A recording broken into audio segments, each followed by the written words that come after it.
12절 말씀 다시 한번 읽어보면 이렇습니다. 사무엘이 돌을 취하여 미스바와 겐 사이에 세워 이르되 여호와께서 여기까지 우리를 도우셨다 하고 그 이름을 에벤에셀이라 하니라. 이렇게 되어 있습니다.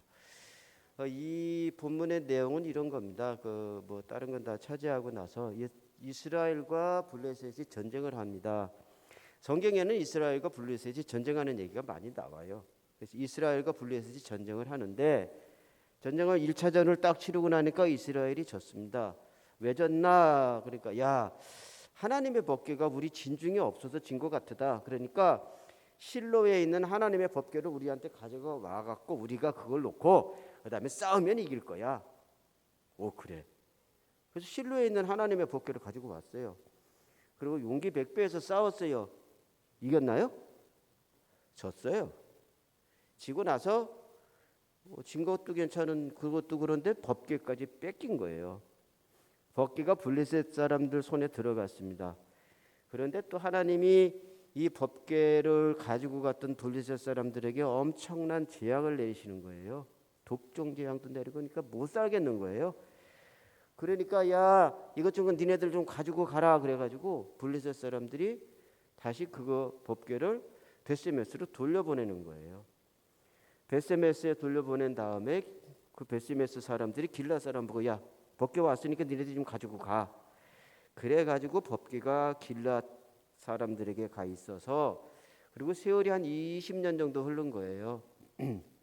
문제는 그 20년 동안에 이제 하나님을 이제 찾는 사람들이 생겨지기 시작을 한 거죠. 아, 우리가 하나님의 말씀을 듣고 하나님을 섬기고 싶다. 아, 그래? 그럼 미스바에로 모이라 그래갖고 미스바에 모인 거예요. 근데 정확하게 얘기하면 여기서부터 이제 그 사무엘 선지자의 사역이 시작이 되는 거라고 생각하시면 될 것 같습니다. 그랬는데 문제는 이스라엘 백성이 미스바에 모였다는 얘기를 블레셋 사람들이 들은 거예요. 그래서 잘 됐다. 이참에 이놈들을 무찌르자.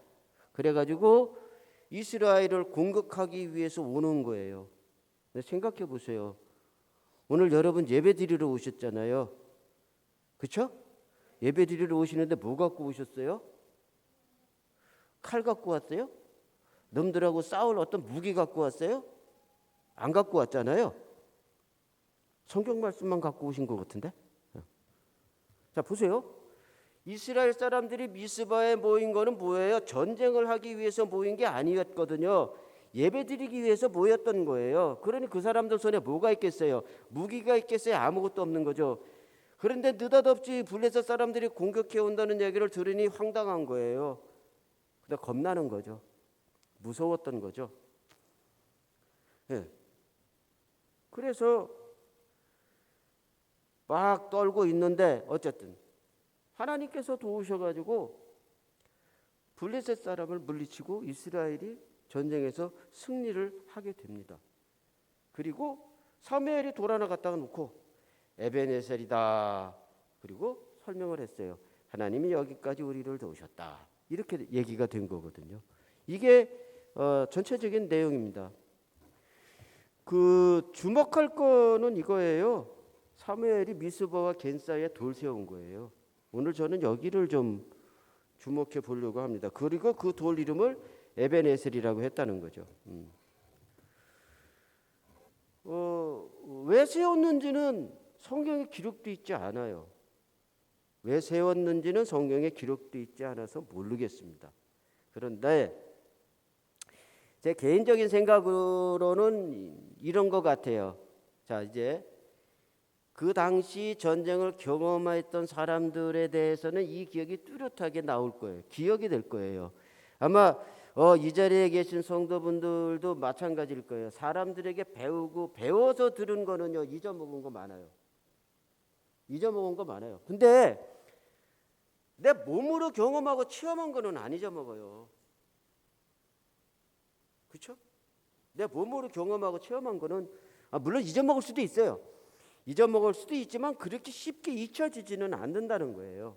그런데 자, 이 전쟁을 경험하고 체험한 사람들은 분명하게 그때 하나님이 이런 방법으로 우리를 도우셨다.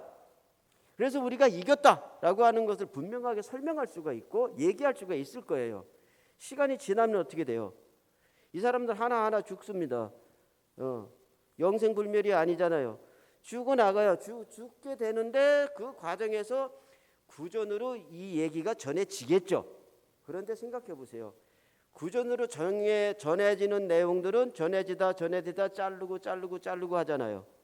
원래 본질적인 내용이 사라질 수도 있다는 뜻입니다. 그러니까 나중에 구전으로 전해지는 거는 뭐예요?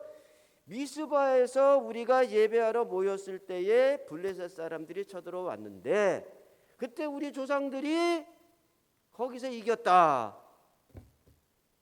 그럼 뭐가 빠진 거죠? 여기서 뭐가 빠진 거예요? 하나님이 빠진 거잖아요.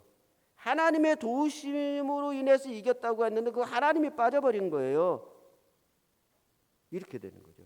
그래서 그거를 염려해서 기념비를 세우고 에베네셀이다. 그리고 그 이름까지 여기까지 하나님이 도우셨다. 그러면 여기까지 하나님이 도우셨다고 하는데 그게 뭐냐라고 물을 거고 그러면 그때 얘기가 나올 거란 얘기죠. 제 생각은 그렇습니다. 성경에는 기록되어 있지 않으니까 어디 가셔서 이런 뜻으로 세웠다라고 얘기하시면 안 됩니다. 이건 제 개인적인 얘기입니다. 근데 한번 생각을 해보시죠. 오늘 이 본문에서 쭉 보면 말이죠. 이스라엘이 블레셋하고 전쟁을 하는데 뭐 무기가 특별하게 있었어요? 그 얘기 없어요. 전술이 좋았어요. 무슨 저기 명랑 보면 하깃진 이런 거 그런 거 없잖아요. 아무것도 없어요. 그렇다고 해서 이스라엘 군대들이 강했나요?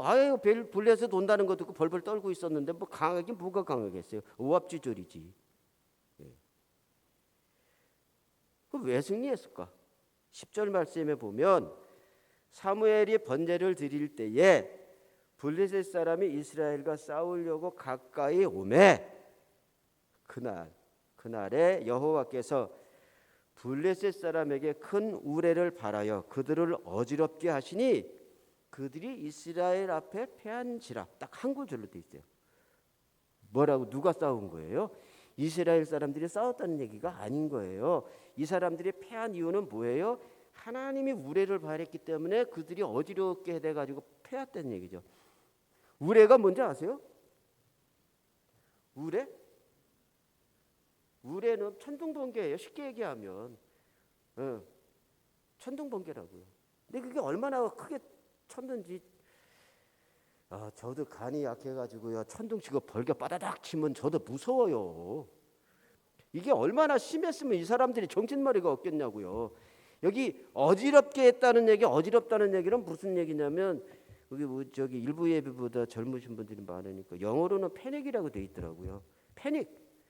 가끔 쓰시잖아요. 여러분들 단어로 패닉 상태가 어떤 건지 알잖아요. 정신 나간 거예요. 어떻게 할 줄을 모르는 거예요. 그러니까 군대 싸우러 나왔던 군대들이 패닉이 되면 어떻게 되는 거예요?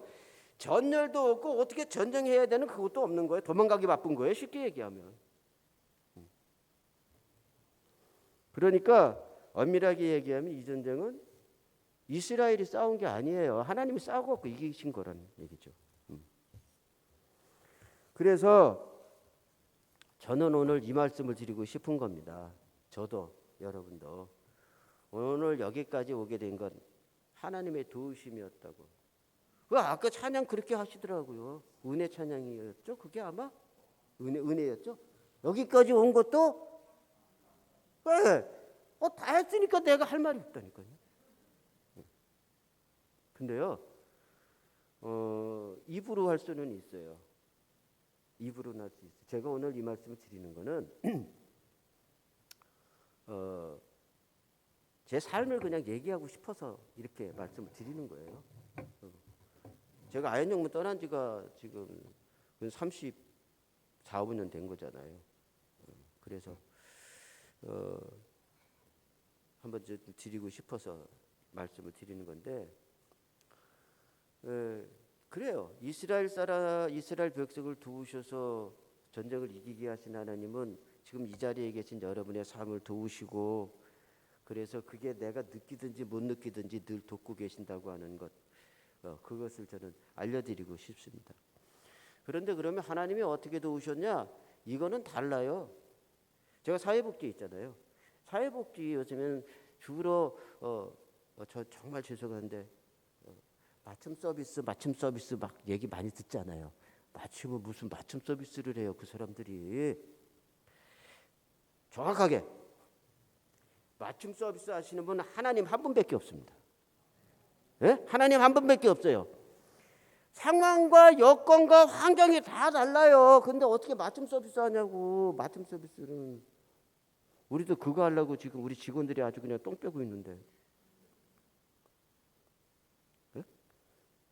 그러니까 하나님의 도우심은 이런 겁니다라고 일괄적으로 얘기할 수가 없다는 거예요. 다 달라요. 사람들마다 다 달라요. 그래서 그러면 도대체 큰 폭으로 큰 뜻에서 하나님 그럼 어떻게 도우시냐 하는 걸 얘기하고 싶은데, 그 제일 만만한 게 이스라엘 백성이잖아요. 이스라엘 백성이 40년간 광야 생활을 했잖아요. 사막 갔다 오신 분은 아마 여기는 계실 것 같아요. 저는 사막을 갔다 온 적이 없어요. 그래서 사막 환경이 어떤지 몰라요. 또 그 성지순례 갔다 오신 분도 아마 계실 텐데 저 성지순례 가본 적이 없어갖고 잘 몰라요. 그래서 저는 그냥 성경에 나온 얘기만 하려고 해요. 자, 이스라엘 백성이 광야 생활을 했습니다. 광야 생활이라고 하는 거 그렇게 쉬운 생활 아니잖아요. 먹을 거 없고요, 환경 거칠고요, 열악하고요, 그렇잖아요. 쉽게 말하면 춥고 배고픈 상황이잖아요.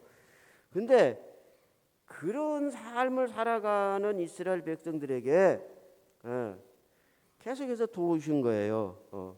배고파요 그랬더니 뭐 줬어요? 만나 줬잖아요. 고기 먹고 싶어요 그랬더니 메추라기 주셨잖아요. 목말라 죽겠어요 그랬더니 반석에서 물을 내서 주셨잖아요. 네? 낮에는 뜨거워 죽겠으니까 구름 기둥 덮어주시고, 밤에는 사막이 춥다며요. 추운지 안 추운지 안 가봐서 모른다니까. 어쨌든 춥다고 그래요. 추우니까 따뜻한 불로 지펴주시고, 어두우니까 불로 인도해 주시고, 이렇게 되는 거잖아요. 그 하나님께서 그렇게 이스라엘 백성을 도와주셨던 그런 흔적들, 그리고 그 얘기에 대해서 하나님 뭐라고 얘기하시는 줄 아세요? 신명기 8장 4절에 보면 이 40년 동안에 내 의복이 헤어지지 아니하였고 내 발이 부르트지 아니하였다 그랬어요. 여기 앉아 계신 분이 40년 된 옷 입으시는 분 없을 것 같은데, 그렇죠? 근데 40년 된 옷 입고 입을만 하면 그냥 가지고 계세요. 왜 그러냐면요, 그 유행 또 옵니다. 진짜예요. 옛날에 저 젊었을 때는 이 기치 이따만한 게 막 이게 그러다 여기 좁아지더라고. 다시 길어 이래 또 올 거예요. 이게 말이 안 되는 얘기잖아요. 우리가 알아도 40년이면 좀이 쓰든지 어떻든지 다 못 쓰는 건데, 그렇게 하나님의 도우심은 지속되었다는 걸 보여주시고 계십니다. 그래서 사실은 이런 하나님의 도우심이 있었기 때문에 그게 우리가 느끼든 못 느끼든 상관이 없어요. 늘 돕고 계시는 거거든요. 자, 보세요. 부모가 자녀를 도와요. 근데 자녀가 그걸 고마워하든 안 하든 해요, 안 해요? 하잖아요. 네? 자녀가 느끼든 안 느끼든 하잖아요. 왜? 부모니까. 할 말은 그거밖에 없어요. 하잖아요. 마찬가지입니다. 내 삶이 지금 이 자리에 있는 거 이게 하나님의 은혜인 줄로 믿습니다. 아연 영문이 지금 여기까지 온 거 하나님의 은혜인 줄로 믿습니다. 하나님의 은혜가 아니면 오지도 못했어요. 그동안 아연 영문에 굴곡이 많았잖아요. 예전 그 옛날 건물 철거하면서 시작해서 경문 저어놨더니 도로계에 걸려가지고 또 두들겨 부셔가지고 또 이쪽으로 와가지고 그래서 잘 힘들게 어렵게 이게 꽁꽁백하고 쪼았더니 또 여기 또 깨져가지고 또 난리나고, 뭐 제가 없는 얘기한 거 아니잖아요. 네? 그럼에도 불구하고 오늘 이 자리까지 인도하신 하나님께 우리는 감사할 줄로, 감사해야 될 줄로 믿습니다. 근데 우리는 어떤가요? 이 느부갓네살 왕 얘기를 좀 해보려고 해요. 뭐 이렇다 저렇다가 아니라 느부갓네살 왕 네부카드네자르 2세래요. 이 사람이 아주 역사적으로 유명한 왕이래요. 근데 성도들에게는 느부갓네살 왕을 하면 별로 좋지 않아. 왜 그러냐면 예루살렘 멸망시켰지. 거기 있는 사람 포로로 잡아갔지. 성전에 있는 거 다 끄집어내갔지. 그런 나쁜 놈이지. 우리 기억으로는 나쁜 왕으로 기억이 되는데 사실은 역사적으로 보면 되게 그 위대한 왕이라고 그러더라고요. 근데 다니엘서 4장 30절에서 34절에 보면 이렇게 기록이 되어 있습니다. 여기 나와 있나요? 나와 있으면 한번 같이 읽어볼까요? 시작. 나 왕이 말하여 이르되 이 큰 바벨론은 내가 능력과 권세로 건설하여 나의 두 성으로 삼고 이것으로 내 위엄의 영광을 나타내는 것이 아니냐? 무슨 소리예요? 내용을 잘 보면 그거잖아요. 아, 그래. 내 능력, 내 재능, 내 재간, 내가 이걸로 이 바벨론, 이 위대한 바벨론을 건설했다. 와, 어떻게 만족하다 이거예요. 자, 한 절 좀 넘겨주실래요? 자, 한 번 또 읽어봅시다. 이 말이 아직도 나 왕의 입에 있을 때에 하늘에서 소리가 내려 이르되 느부갓네살 왕아, 내게 말하노니 나라의 왕위가 내게서 떠났느니라. 갑자기 뜬금없이 너 하늘에서 소리가 난 거예요. 너 임금에서 쫓겨났어. 자, 또 뒤에 한 번 더 보죠. 거기 시작. 내가 사람에게서 쫓겨나 들짐승과 함께 살면서 소처럼 풀을 먹을 것이요 이와 같이 7대를 지내서 지극히 높으신 이가 사람의 나라를 다스리시며 자기의 뜻대로 그것을 누구에게든지 주시는 줄을 알기까지 이르리라 하더라. 쉽게 얘기하면 오늘 우리 식대로 얘기하면 느부갓네살 왕이 한동안 정신병자가 됐다는 얘기예요. 정신병자가 됐다는 얘기예요. 자, 보세요. 근데 거기 하나님이 뭐라고 말씀하셨어요? 네가 그 7대 내가 정한 기한 동안 네가 그거 지내다 보면 그때 네가 알 거다. 쉽게 얘기하면 바벨론 네 힘으로 진 거 아니다. 내가 너한테 그것을 위탁했기 때문에 네가 그만큼 했던 거지. 네 실력으로 네 재간으로 한 게 아니다. 이걸 확실하게 알려주시기 위한 거란 뜻입니다. 자, 그 뒤에 한번 마지막으로 볼까요? 바로 그때에 이 일이 나 느부갓네살에게 응함으로 내가 사람에게 쫓겨나서 소처럼 풀을 먹으며 몸이 하늘을 이슬해졌고 머리털이 독수리 털과 같이 자랐고 손톱은 새 발톱과 같이 되었더라. 정신 나간 쉽게 얘기하면 정신병자가 된 거죠. 돌아다니는 거죠. 그러고 나서 그 마지막 절에 보면 34절에 보면 이제 기한이 찬 다음에 느부갓네살 왕이 정신이 돌아오는 거예요. 그러고 나서 내가 이제 하나님을 찬양하겠다. 이렇게 고백하는 내용이 거기에 기록되어져 있습니다.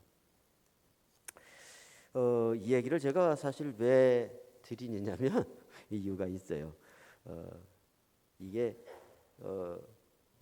여러분들의 모습이라기보다는 사실 제 얘기였었거든요. 그래서 조금 제 얘기를 좀 하려고 합니다.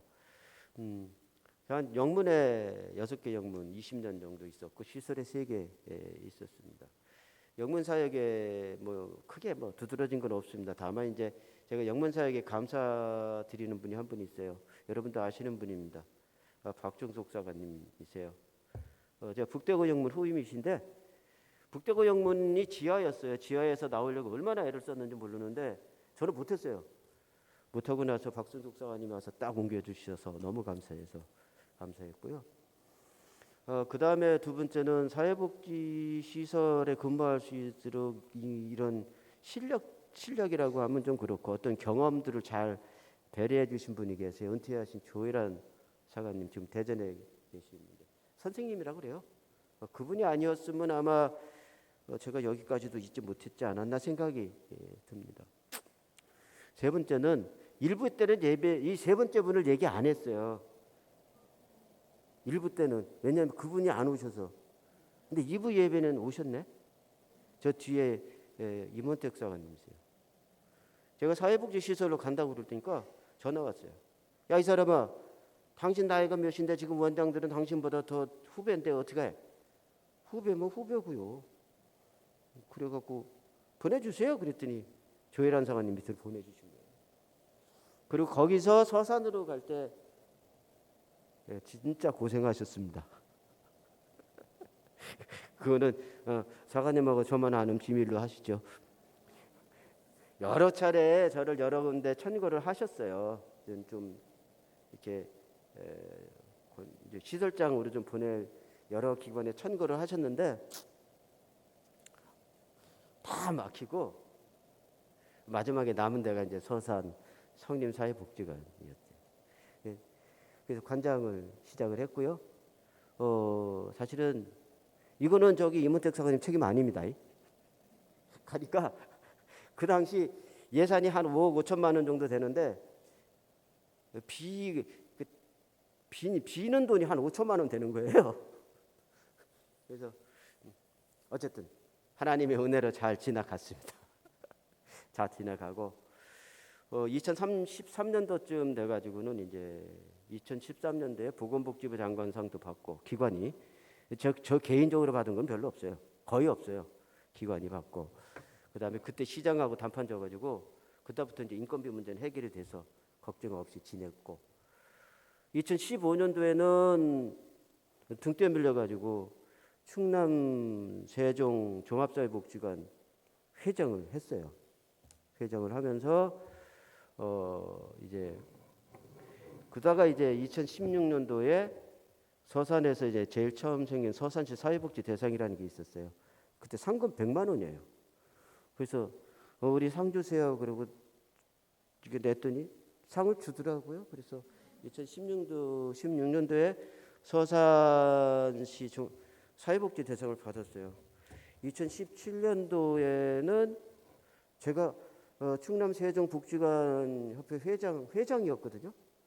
근데 그때 그 충남 사회복지 대상을 신청할 수 있는 자격이 서산 성림사회복지관이었어요.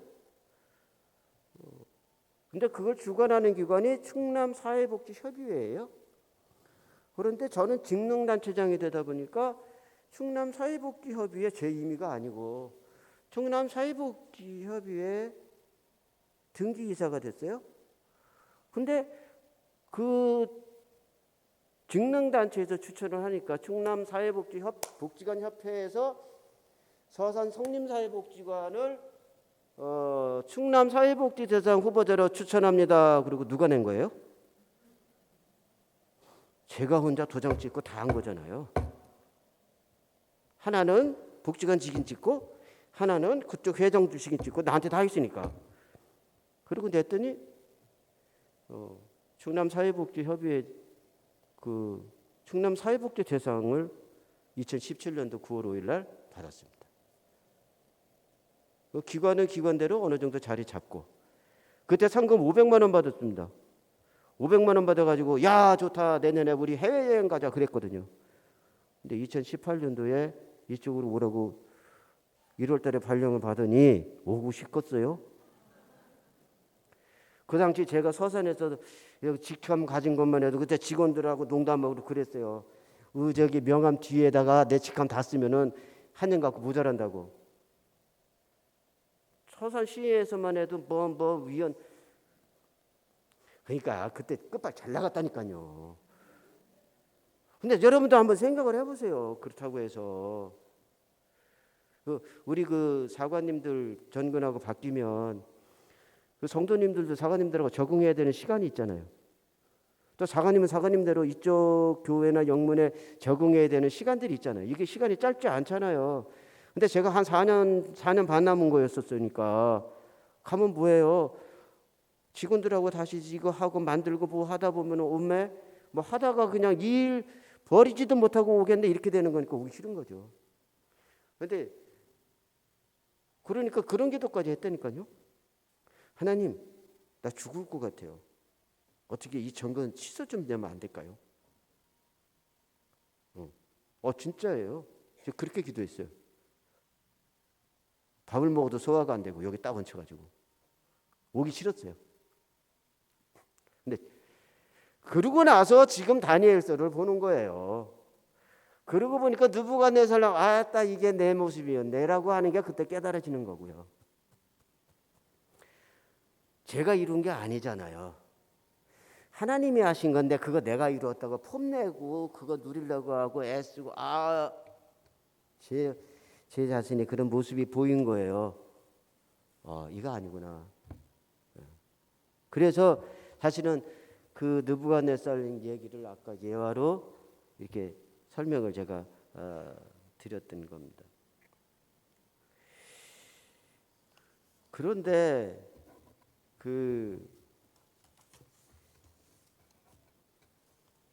지금 이제 제가 생각하는 거는 그렇게 생각이 돼요. 또 하나님이 진짜 오묘하신 게 뭔지 아세요?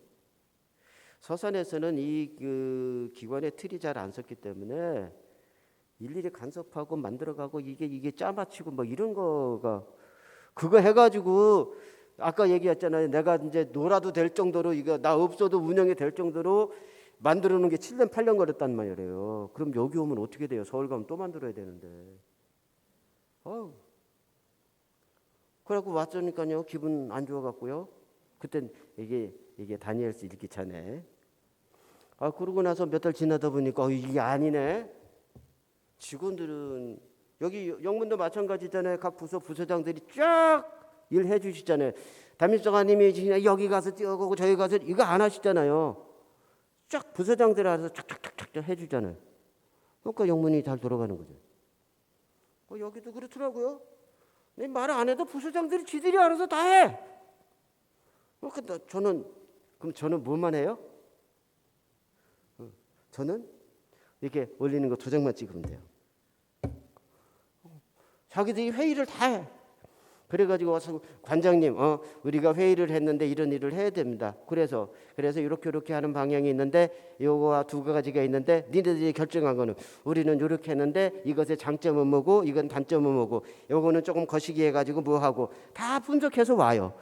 그럼 내가 할 게 없지. 그래 이거 잘했네 이거 해. 그러면 되잖아. 그러니까 절대 이제 얼마 남지 않았긴 했어도 절대 저한테 이 육사관 바쁘지 하지 마세요. 저는 안 바쁩니다. 저는 안 바빠요. 누가 바빠요? 부수장들이 바쁘고 직원들이 바빠요. 그 얘기를 지금 제가 오늘 이 얘기를 하는 이유가 있습니다. 여러분, 저 같은 이런 어리석음을 범하지 않았으면 좋겠다. 바람입니다. 저같이 괜히 내가 누리고 살고 내가 했다. 내가 한 거 하나도 없어요. 내가 한 거 하나도 없다고요. 따지고 보면. 저 같은 어리석은 생각을 갖지 않으시기를 바랍니다. 근데 제가 목회하면서 느꼈던 거에 이런 거예요. 이게 사실 환난과 역경과 고난과 어려움을 당하잖아요. 그게 우리의 삶에 있다고요. 없지 않아요. 하나님 믿는다고 맨날 무슨 비단길에 무슨 레드카펫까지 아니잖아요. 다 그런 일이 있어요. 그럴 때마다 정말 예를 들어서 기도 안 하던 사람이 영문에 와서 기도하고 기도해 주세요. 그리고 붙들어 잡고 기도하고 막 이런 씨름하다 보면 해결이 된단 말이에요. 그러면은 처음에 감사합니다. 그리고 엄청 잘해요. 엄청 잘하다가 시간이 점점 지나면 어떻게 돼요? 하나님 감사해요가 이제 일주일에 2번 하다가 그다음에 일주일에 1번 하다가 다음에는 한 달에 1번 하다가 그다음에 없어져 버리고 내가 했지롱 이렇게 되는 거잖아요. 종종 봤거든요. 많이 봤어요. 그래서 그런 마음을 좀 우리가 우리 갖지 않도록 저는 이렇게 바라고 싶습니다. 사무엘이 블레셋과의 전쟁에서 이 전쟁은 하나님께서 도우셔서 이기셨다라고 하는 것을 후손들이 잊지 않게 하기 위해서 에베네셀이라고 하는 돌을 세운 것처럼 여러분 가슴속에도 하나씩 돌을 세우십시오. 하나님이 나를 도우셨다고 하는 든든한 돌을 하나씩 세우셨으면 좋겠습니다. 기억하십시오. 고난당하는 것도 하나님의 인도하심입니다.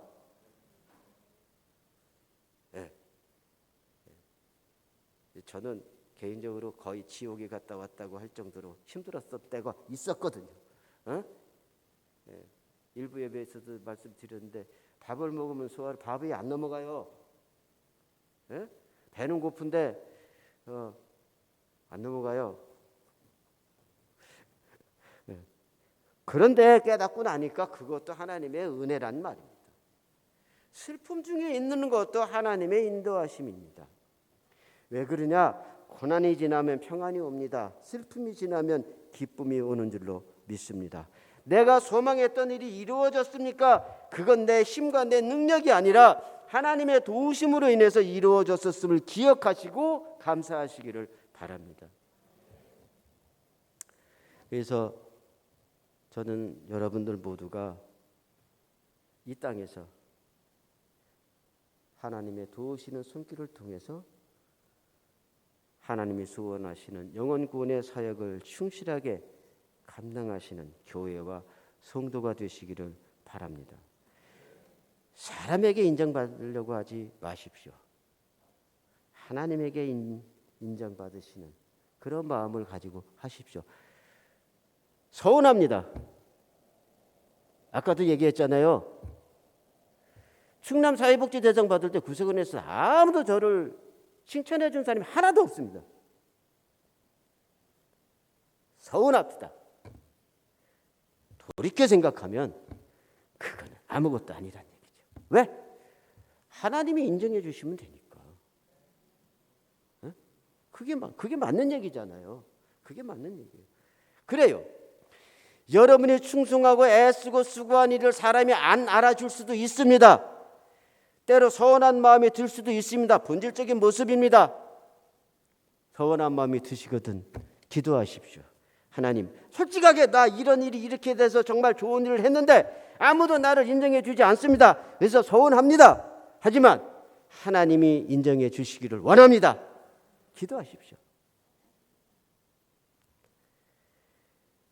제가 확신하는 것은 이겁니다. 여기까지 나를 도우신 그 하나님, 여러분들의 공고한 삶을 기쁨의 삶으로, 불평하던 삶을 감사하는 삶으로, 걱정과 근심을 평안으로 인도하시고 채우시는 에베네셀의 하나님이십니다.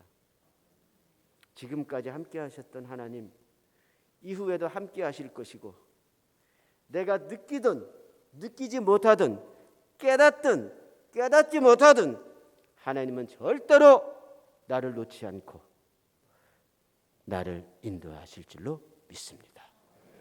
이 하나님, 바로 여러분이 섬기는 하나님이심을 기억하십시오. 그리고 감사하십시오. 기도하겠습니다.